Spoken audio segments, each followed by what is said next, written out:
Hi, welcome to another episode of Pablo's Kitchen.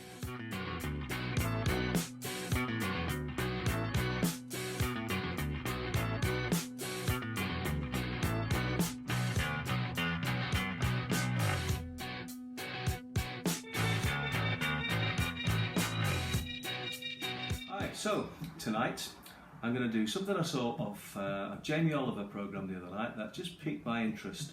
I don't do many veggie type dishes, but this one is called a butternut squash and spinach rotolo, and primarily it's using these ingredients I've got here on the bench. Straightforward enough. A butternut squash. I'm going to throw a pepper in, which isn't in his version, but I'm going to mix it up a little bit. There's a tin of chopped tomatoes. I've got some dried thyme, and I've got some cloves, and I've also got some fresh basil. Amongst the other ingredients, I've got some frozen spinach, which I'm keeping in the freezer for obvious reasons. So I'm going to get on and get this board clear, and we'll come back and do some prep. Okay, back and ready to roll. What you'll see now I have done is I have diced the red pepper, I have rough chopped a red onion, and with the butternut squash, this is going to be too much as a whole squash for this meal tonight for just Julie and I. So what I'm going to do is I have actually chopped up one side of it, which I'm going to roast off and use that in something else in another day. And with this particular one, I've just put a few cloves on the top. I'm going to just drizzle the lot with a little bit of oil. Nice olive oil.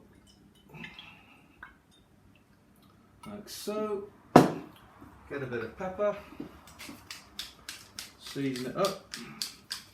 I've got the oven on that's already preheated to 180, and I'm going to whack them in the oven for about 40 minutes, 30-40 minutes. I'll check on them, and that'll be ready for the next day. Okay, so moving on, next part of the process. I'm going to make an easy little tomato ragu to go with my rotolos. We get a pan nice and hot with a bit of olive oil in there, really hot jet on it.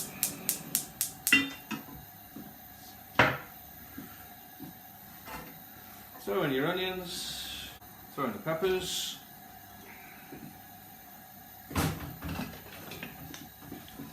and get a little bit of a fry up going.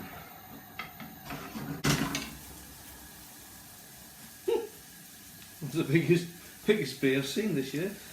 Okay, so now my peppers and my onions are just coming down a little bit. I'm going to add a little bit of thyme. Just a sprinkle of rooney.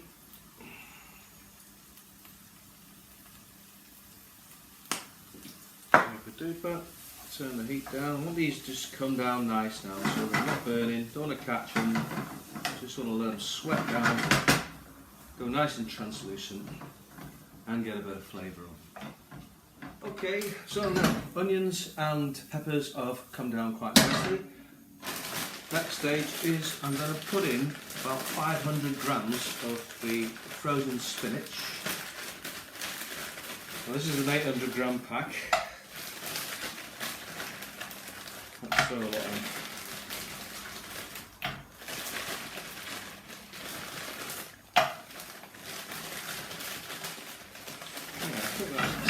Now these onions and peppers have been just sitting there on a very medium to low heat, sizzling away there for about 10 minutes. They need about another 10 minutes, but I'm going to put a lid over them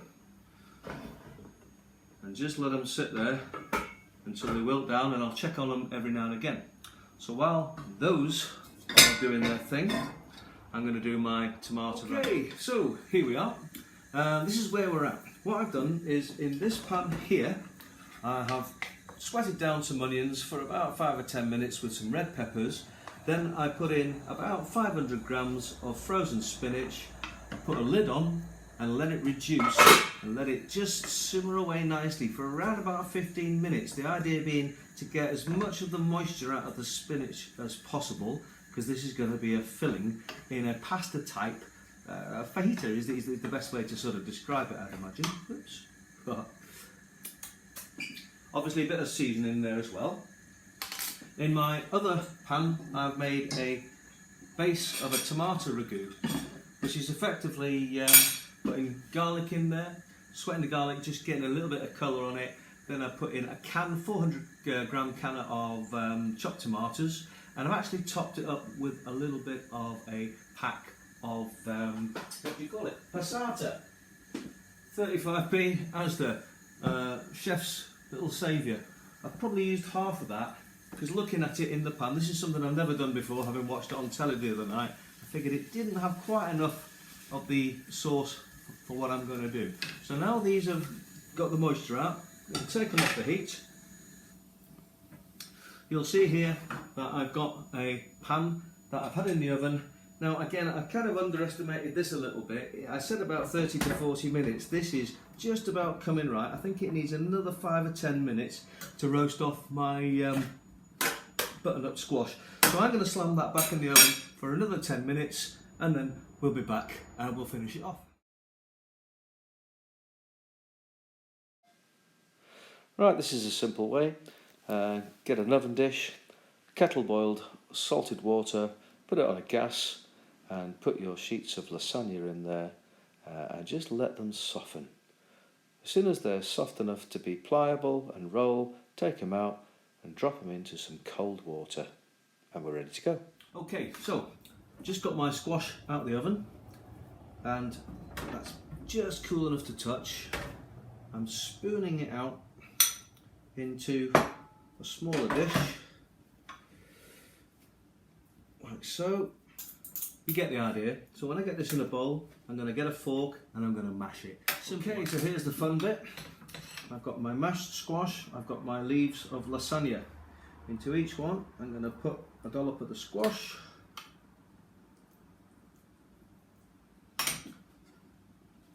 I've got my crumbled feta. A little bit of that in there.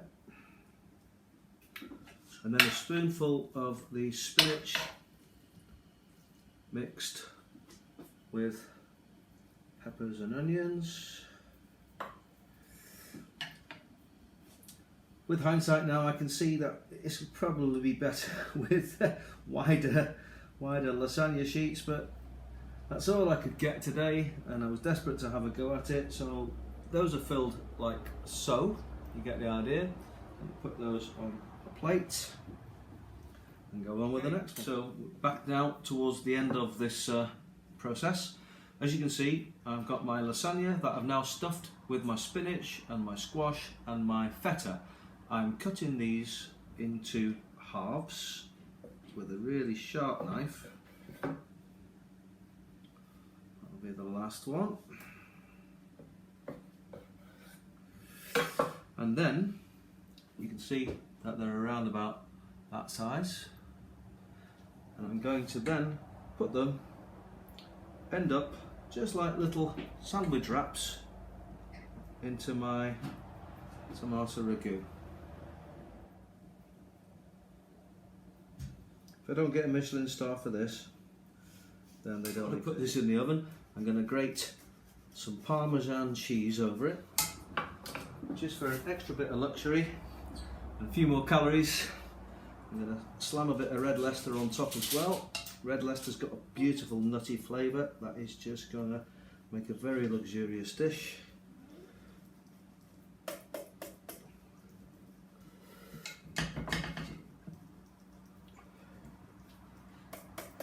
And basil. A few leaves of fresh basil, just tear them off. Throw them on. And voila, back in the oven, as I say, half an hour. Okay, so I'm running up a little side salad to go with my spinach and butternut squash rotolos. So in the bowl, I've just chopped up a nice half a bag of loose mixed leaf with rocket in it.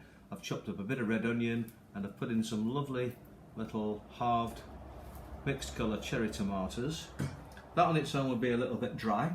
So I've run up 2 parts of olive oil, extra virgin olive oil, with some white wine vinegar. Just put a little wee bit more in there, like so. As I say, around about 2 to 1. Never buy vinaigrettes. Why would you buy a vinaigrette when it's this easy to make your own? A little bit of a taste up. Beautiful, bellissima. And I just grate a weeny bit of pepper into that.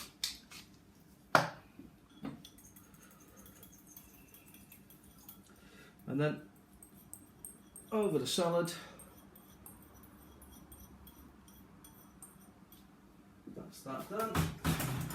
A couple of spoons. A spoon and a fork, who's fussy. And just give that a little toss up. And that'll go on the table to go along with the main course. Dead easy. It's moment of truth time. I don't know what you're laughing at. Hey, there we go. How's that? Butternut squash and spinach and feta rotolos. Come out the oven. Beautiful. So I've got a side salad to serve it with.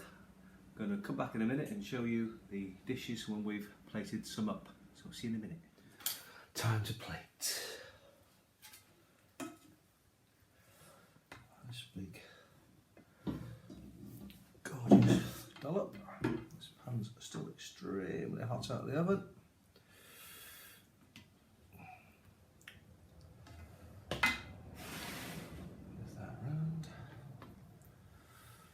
I think 3 will be a good starter. Just a little bit of mixed salad. Totally vegetarian, most unlike Paul Scott, who is an omnivore, carnivore, whatever you want to call me. Well, little experiments. There you are, how's that? Look rather nice. Might be back for seconds. I'll let you know how it gets on afterwards.